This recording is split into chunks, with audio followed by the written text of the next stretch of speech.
হারামে বরকত নাই। হারামে বরকত আছে? বরকত নাই। দেখেন না কুত্তার বাচ্চা হয় কয়টা বছরে? হ্যাঁ, চিরগান কুত্তা নাই, কয়টা হয় বাচ্চা বছরে? 7টা 8টা। অর্থর কোনো জন্ম নিয়ন্ত্রণের বালাই নাই, জন্মের হওয়া। এই যে কুত্তা এত হওয়া হইল, সব কুত্তা যদি বাঁচত আপনারা রাস্তায় হাঁটতে পারতেন? হাঁটতে পারতেন? কুত্তার চালায় হাঁটতে পারতেন না, যেহেতু ওটা হারাম। জন্মের হওয়া হইল, অত কোনো বরকত নেই। আর গরু হলো হালাল। গাভী বাছুর দেয় কয়টা? কয়টা?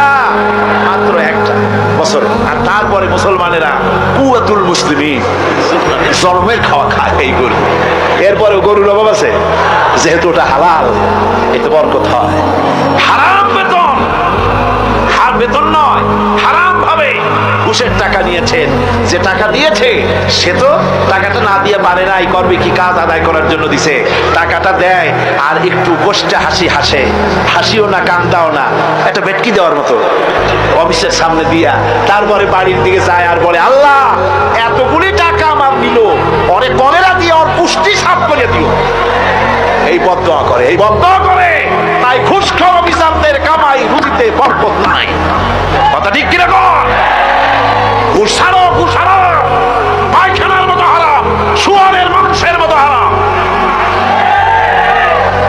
ঘুষ হারাম, সুদ হারাম। সুতরাং আল্লাহর ভয় করো। ইমানের 6 নম্বরের দাবি, ভয় করতে হবে কাকে? আল্লাহ রাব্বুল আলামিনকে ভয় করতে